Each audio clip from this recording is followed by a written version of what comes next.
오늘은 히브리서 제3강입니다. 천사라는 뜻은 여러분들이 잘 아시다시피 하늘의 사자, 즉 하나님의 심부름꾼입니다.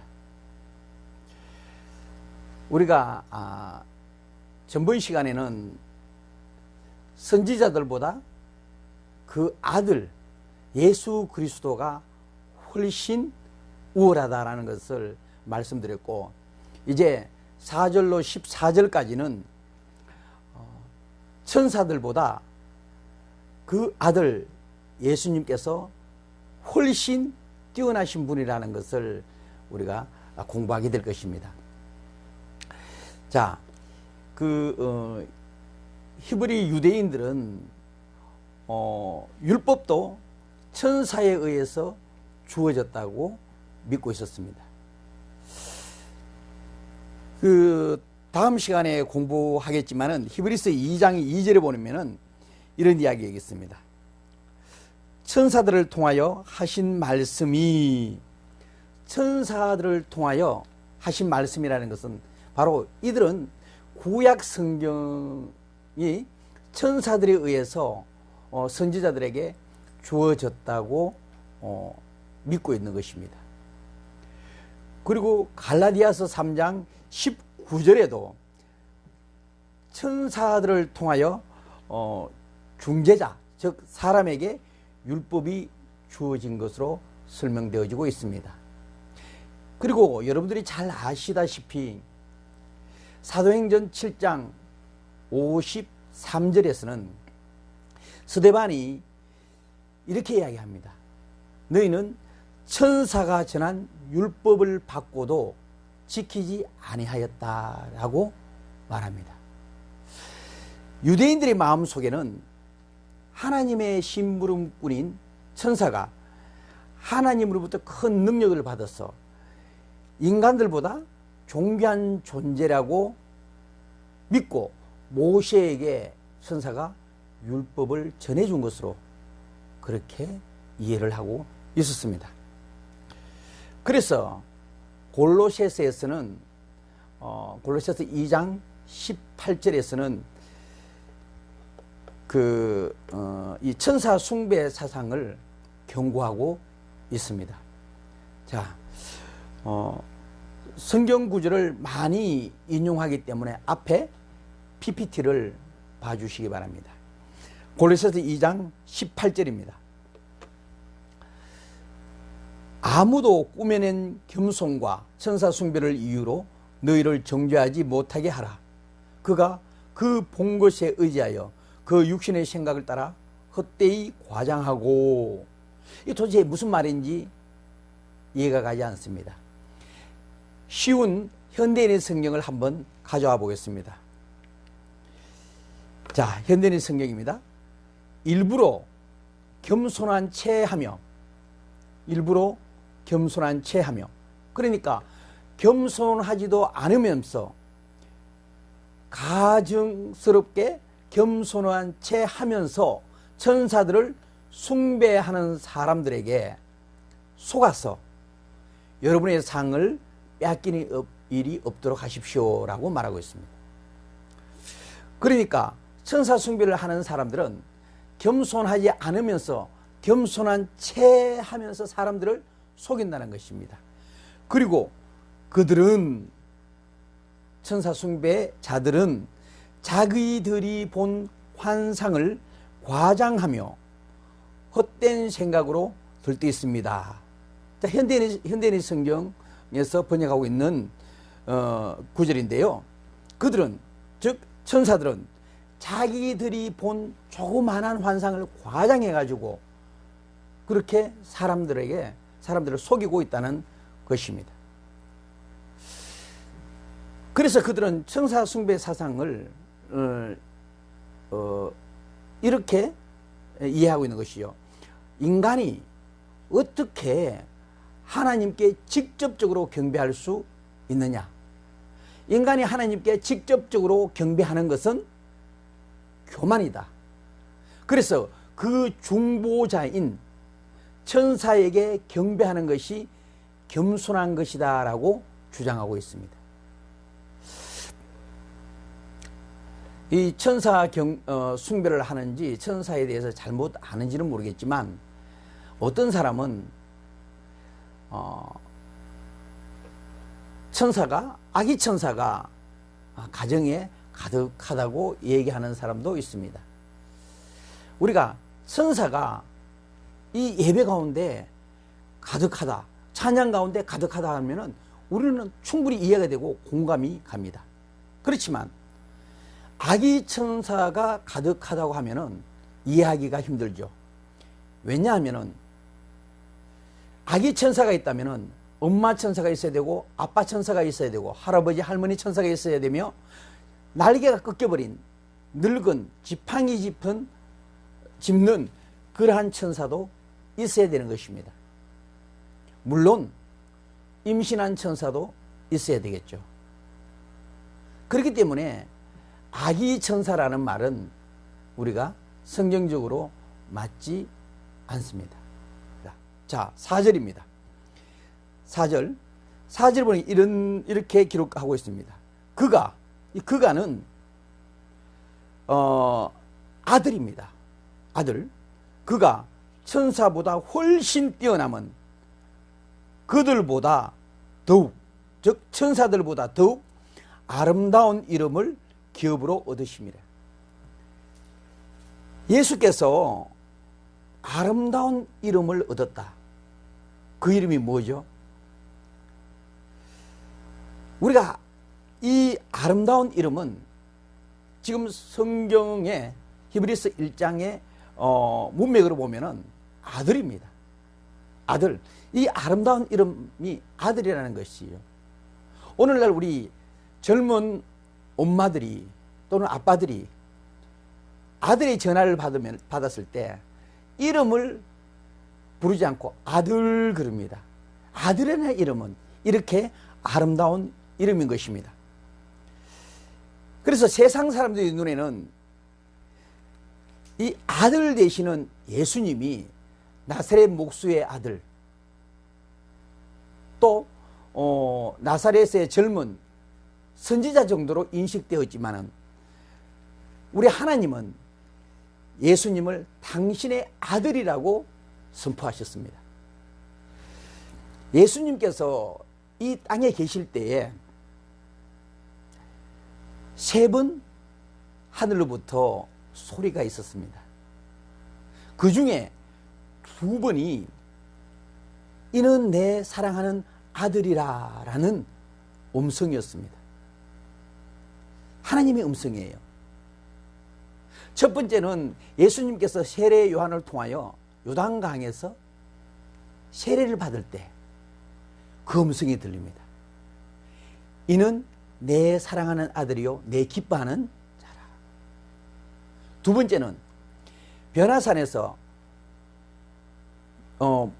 모세와 엘리야와 주님의 만남을 본 그 놀라운 모습을 본 베드로가 여기가 좋사오니 초막 셋을 짓자고 말할 때 하나님께서 뭐라고 말씀하십니까? 이는 내 사랑하는 아들이라. 그래서 너희는 그의 말을 들으라 라고 말씀하십니다. 자, 그 아들이라는 말이 얼마나 아름다운 이름인지 우리는 이 성경을 통해서 그리고 우리 인간들의 삶을 통해서 잘 알고 있습니다.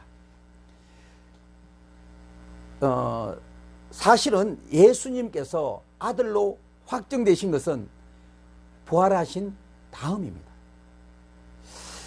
태어나실 때도 하나님의 아들로, 그리고 죽으시고 부활하신 이후에도 여전히 하나님의 아들이시지만은 성경은 분명히 부활하신 이후에 아들이라고 선포하십니다. 로마서 1장 3절 4절입니다. 3절 그의 아들에 관하여, 즉 하나님의 아들에 관하여 말하면 육신으로는 다윗의 혈통에서 나셨고, 4절 성결의 영으로는 죽은 자들 가운데서 부활하사 능력으로 하나님의 아들로 선포되셨으니, 자, 우리 주님께서 죽은 자들 가운데서 다시 사셨으므로 하나님의 아들로 선포되셨다는 말입니다. 바로 그분이 우리 주 예수 그리스도시니라. 우리 주님께서 다시 사심으로 말미암아 아들로 선포되셨다는 것입니다. 지금 하나님의 아들로 인정받으신 그분이 천사보다 훨씬 뛰어나신 분이라는 것을 히브리서 기자는 말하고 있는 거예요.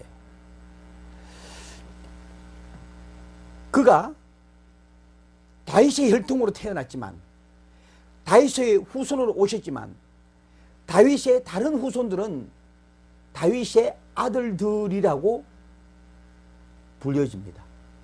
그러나 우리 주님은, 이분 예수님은 하나님의 아들로 인정받으셨다는 것입니다.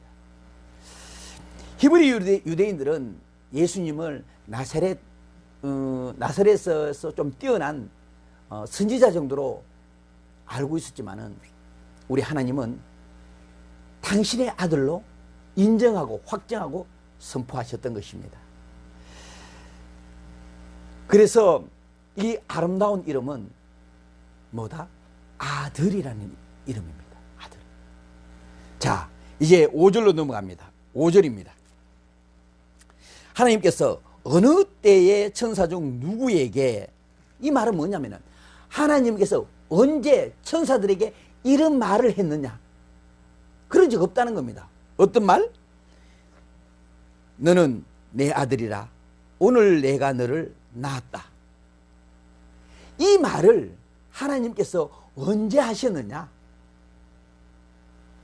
이 말은 아들 예수님한테만 말씀하셨다.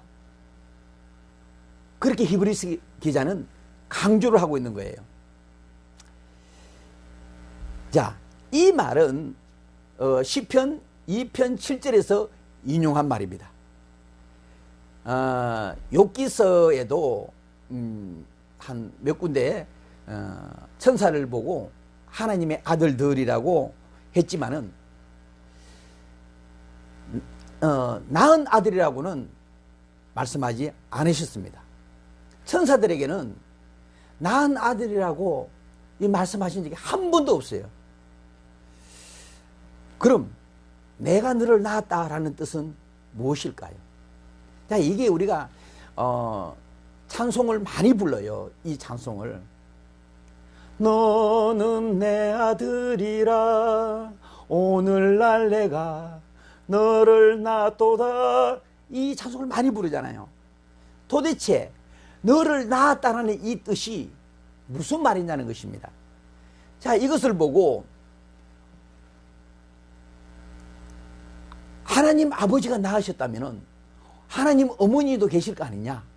그래서 등장한 인물이 장여사인지 모르겠습니다. 성경을 잘 이해하면 우리는 그런 미혹에 넘어가지 않습니다.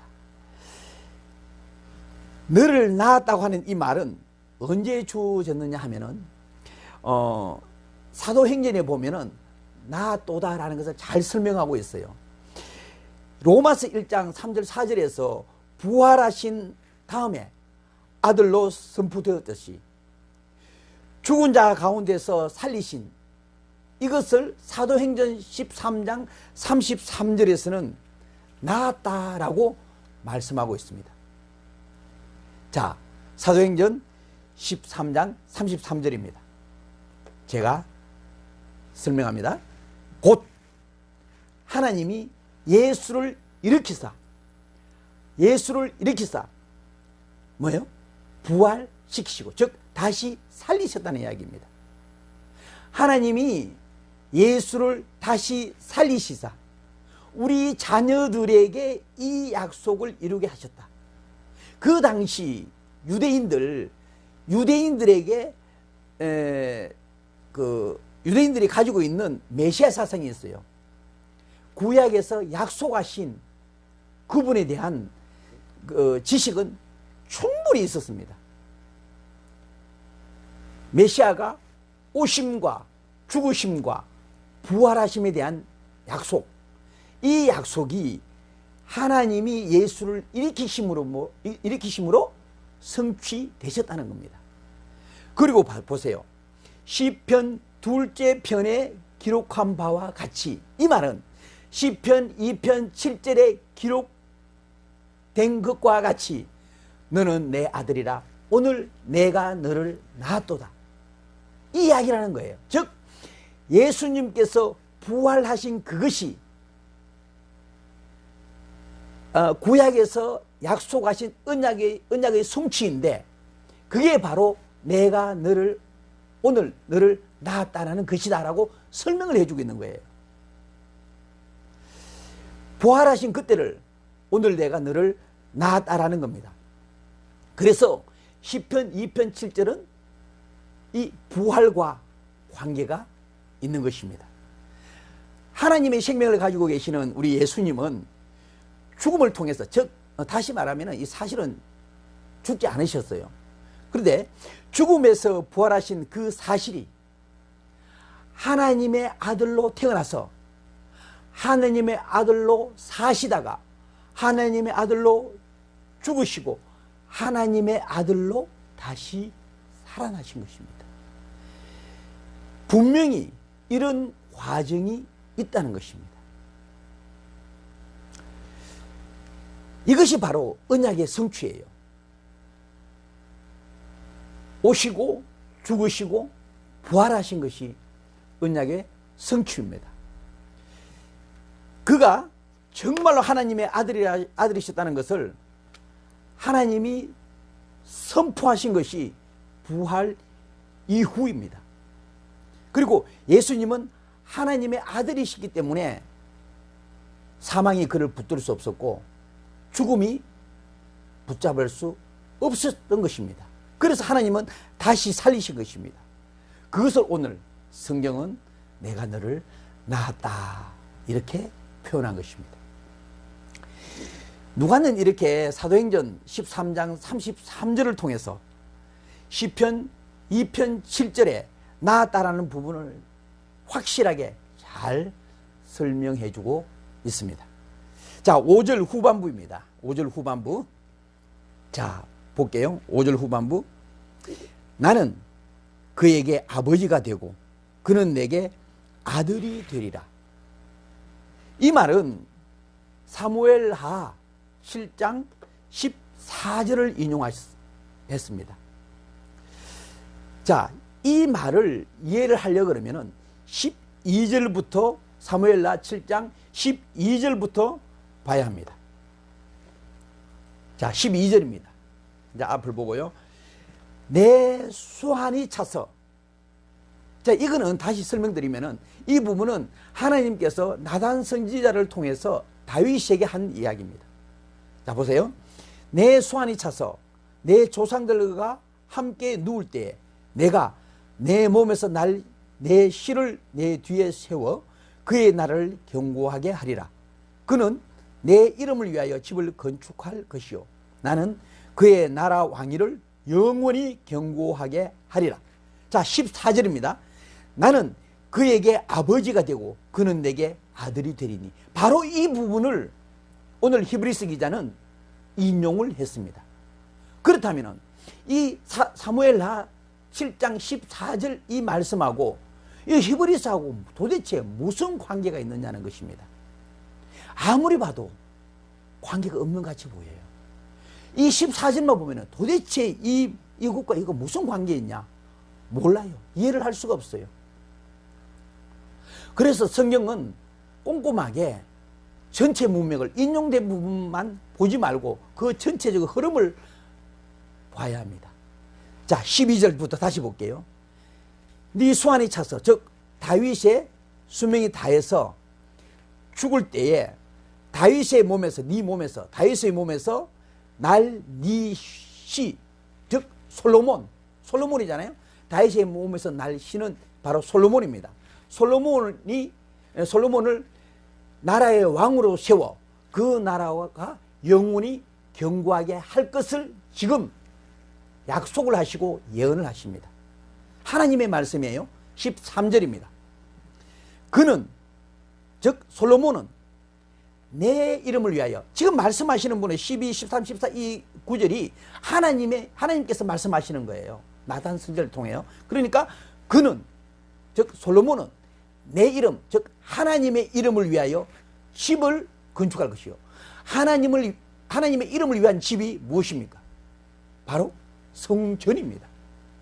그러니까 솔로몬이 성전을 건축하게 될 것이다. 너는 성전 건축 못해. 왜? 피를 많이 흘렸기 때문에. 네 씨, 즉 솔로몬의 손을 통해서 내 집 성전을 건축하게 될 것이라는 것입니다. 자, 그렇다면 답은 여기에 있습니다.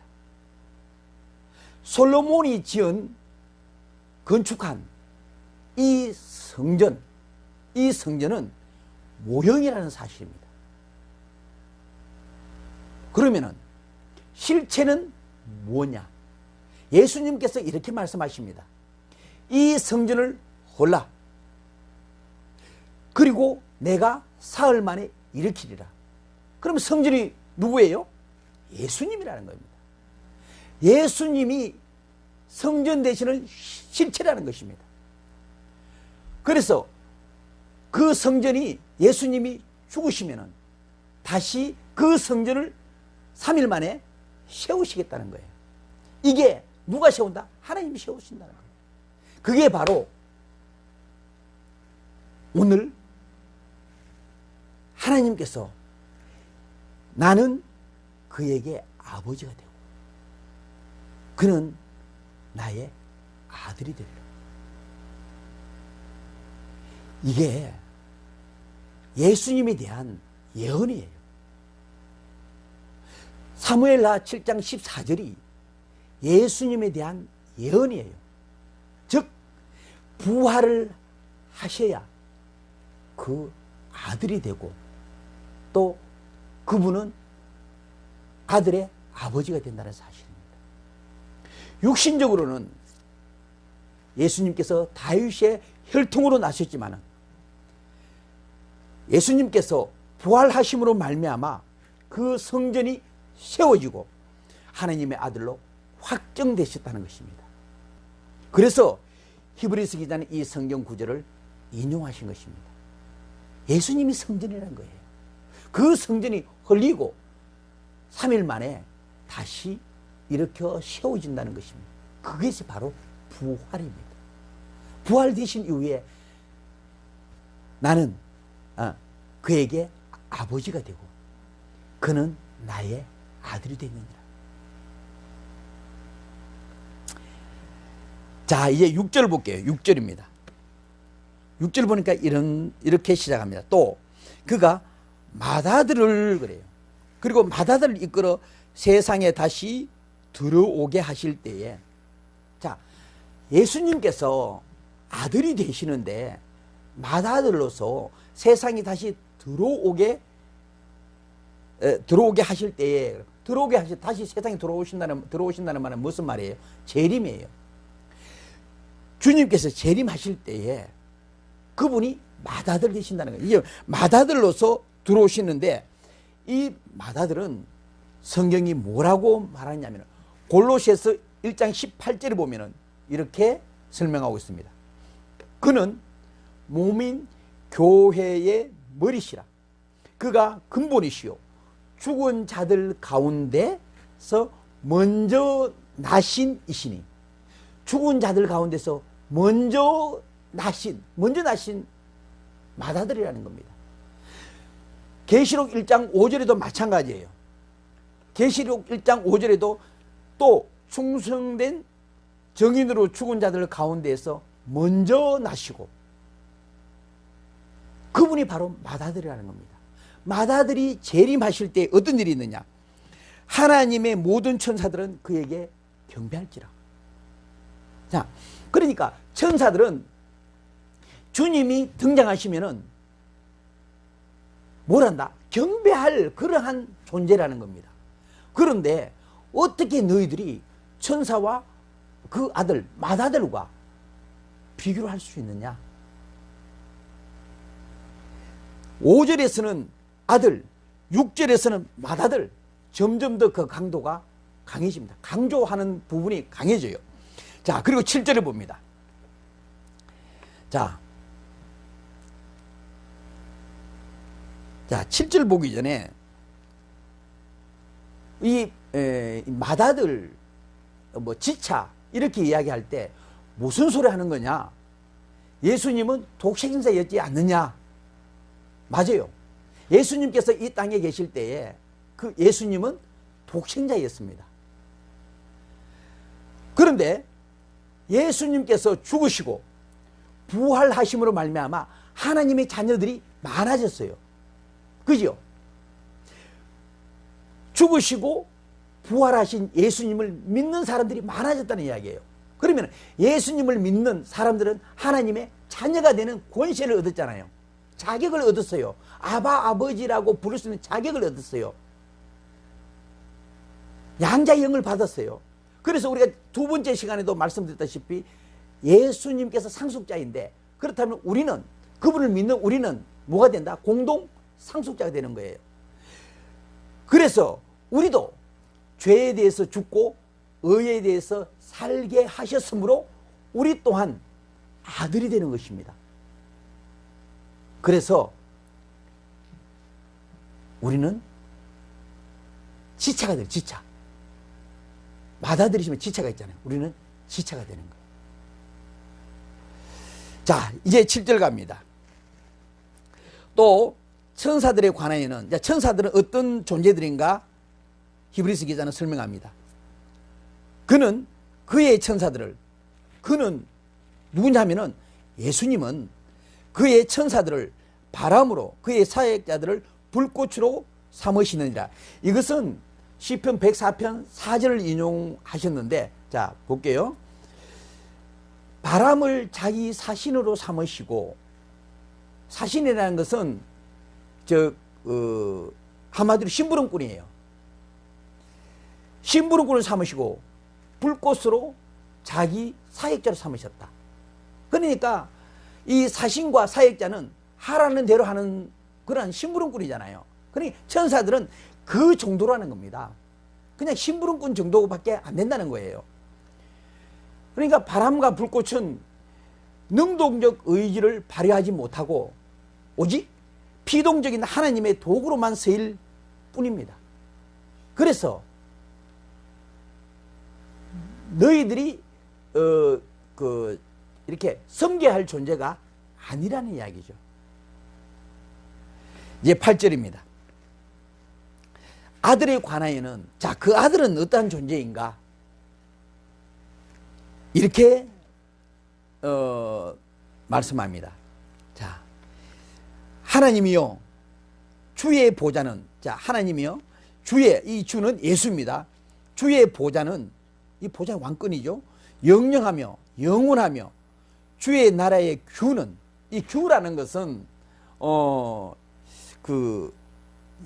왕이 들고 있는 이 지팡이예요. 금 지팡이.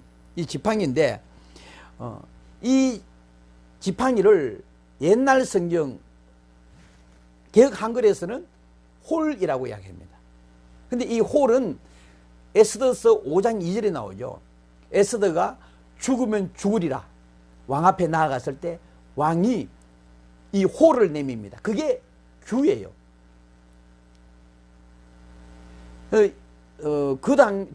옛날 성경은 홀이라고 그러고 지금은 규라고 그러는데 왜 그렇게 하는지 잘 모르겠고, 어쨌든 이 규가 공평한 규라고 말합니다. 이것은 예레미야 23장 5절에 보면 자세히 설명되어 있는데, 예레미야 23장 5절입니다. 자, 여호와의 말씀이니라. 보라, 때가 이르니니 내가 다윗에게 한 의로운 가지를 일으킬 것이라. 이게 뭔 말이냐면 다윗에게 의로운 한 가지는 바로 예수님을 말씀합니다.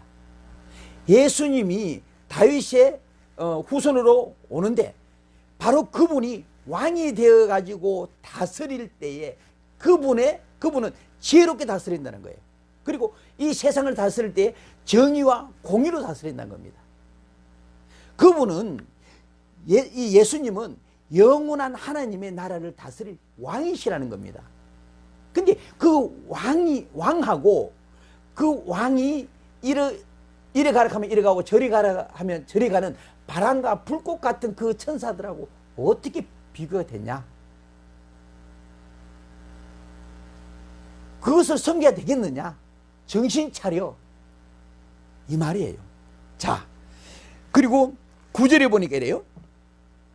주께서 의를 사랑하시고, 이 주는 예수님입니다. 예수님께서는 의를 사랑하시고 불법을 미워하셨으니 그러므로 하나님 곧 주의 하나님이 즐거움의 기름을 주께 부어, 하나님이 예수님께 즐거움의 기름을 붓는다는 이야기예요.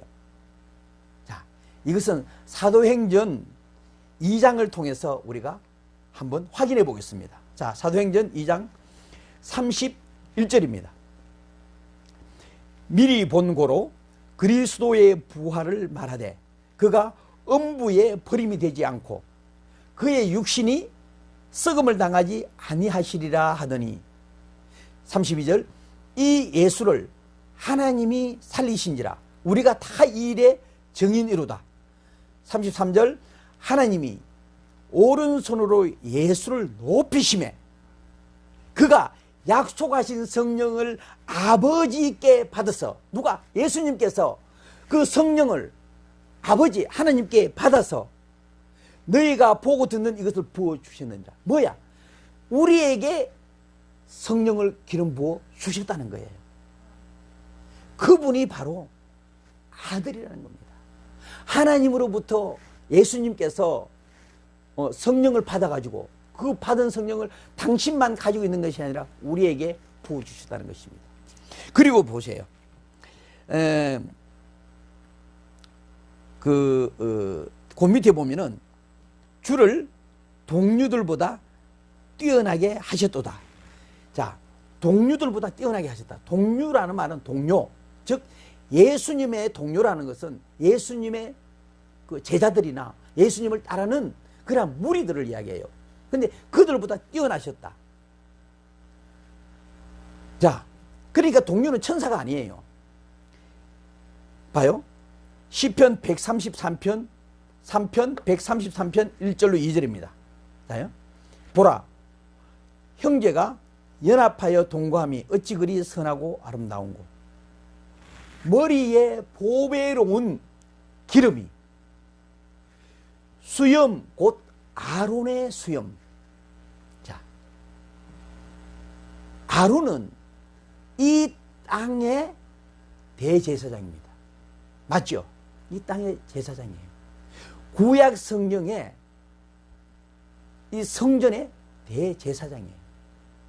그런데 우리 예수님도 지금 하늘 성소의 대제사장이십니다. 구약의 아론이 기름 부음을 받았어요. 누구로부터? 하나님으로부터. 자, 성경에는 기름 부음 받는 세 직분이 있죠. 누구? 왕과 제사장과 선지자. 이 사람들은 기름 부음을 받아요.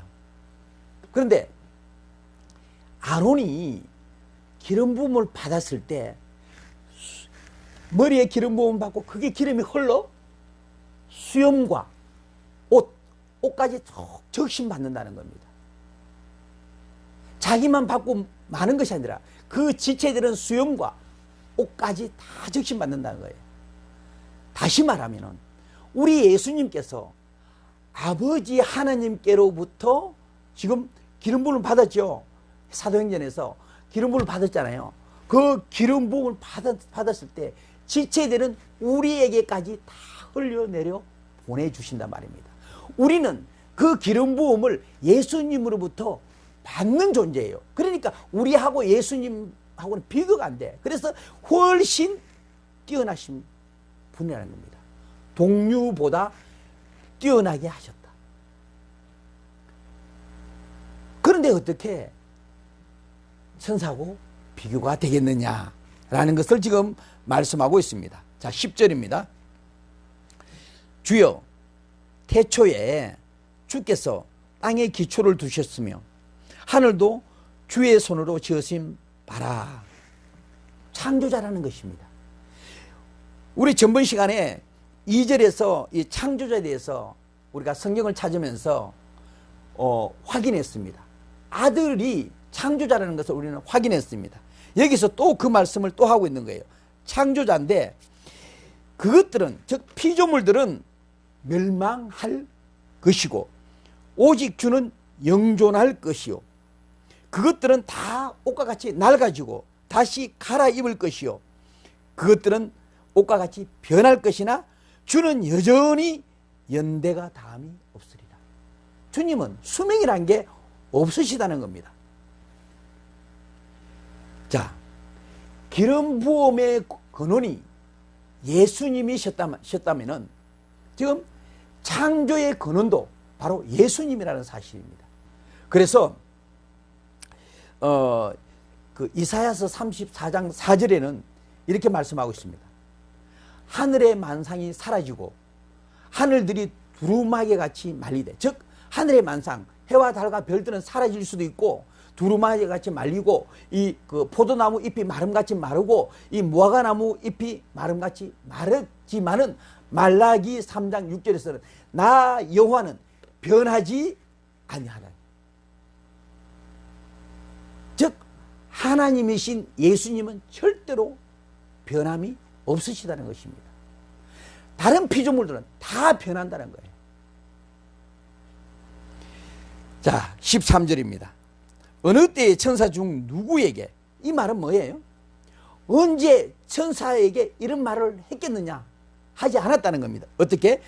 13절에 내가 내 원수로 내 발등상이 되게 하기까지 너는 내 우편에 앉아 있으라. 이거는 시편 110편 1절로 그 1절에 인용된 것인데 참 많이 인용된 부분이죠. 이 그 히브리서에서도 5번인가 인용이 되어 있습니다. 참 많이 인용된 부분이에요. 그러면서 내 우편에 앉아 있으라. 그 존재하고 어떻게 천사하고 같느냐, 같으냐, 이렇게 말씀하고 있습니다. 자, 에베소서 2장 5절 6절입니다. 에베소서 2장 5절 6절. 허물로 죽은 우리를 그리스도와 함께 살리셨고 너희는 은혜로 구원을 받은 것이라. 또 함께 일으키사 그리스도 예수 안에서 함께 하늘에 앉으시네. 우리는 주님과 함께 하늘에 앉아 있을 존재들이라는 겁니다. 예수 안에서 함께 앉아 있을 존재예요. 얼마나 우리가 존귀한 존재냐는 겁니다. 엄청나게 귀한 존재인 너희들이 14절입니다. 이렇게 천사들을 섬겨야 되겠느냐? 그 천사들이 바로 너희를 섬기는 존재니라. 봐요. 모든 천사들은 섬기는 영으로서 구원받을 상속자들을 위하여 섬기라고 보내심이 아니냐. 다시 말하면 너희들이 섬김을 받아야 할 그 천사를 어떻게 섬길 수가 있느냐.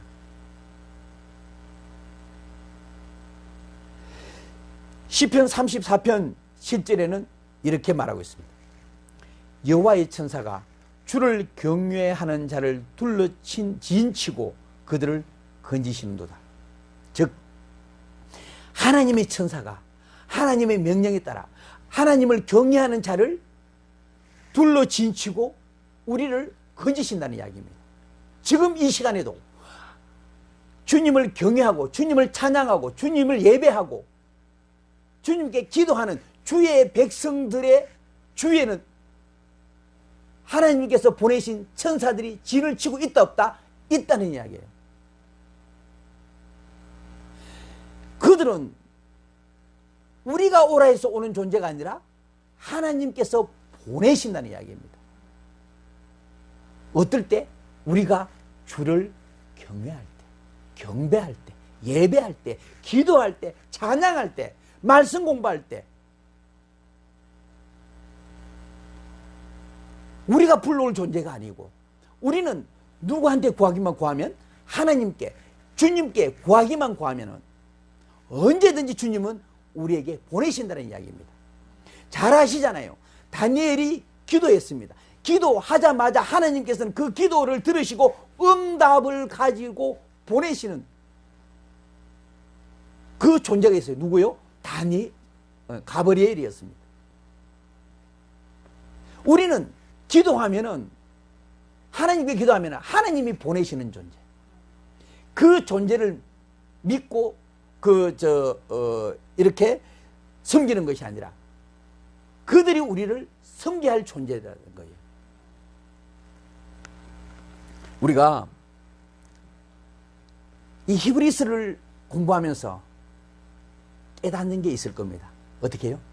히브리서 기자는 우리들의 시선을 어느 쪽으로 가지고 가시는지 압니까? 히브리서 기자는 우리의 시선을 주의 보좌로 끌고 갑니다. 그 주의 보좌, 즉 대제사장 되시는 예수 그리스도께로 우리의 시선을 끌고 갑니다. 왜요? 너희들의 시선이, 너희들의 신앙 그 자리에 머무르지 말고 누구를 바라봐라. 지금도 너희들을 위해서 중보하고 계시는 대제사장 되시는 주님을 바라보라고 우리의 시선을 끊임없이 거기로 끌고 가고 있는 것입니다. 우리는 지금 히브리서를 공부하면서 끌려가야 됩니다. 히브리서 기자가 이끄는 그 주님께로. 그래서 히브리서를 우리가 다 공부하고 난 다음에는 정말 거룩의 습관의 옷을 입고 있는, 정말 하나님의 칭찬의 대상이 되는 그러한 주의 백성들이 다 되시기를 예수님의 이름으로 간절히 축원합니다. 기도합니다.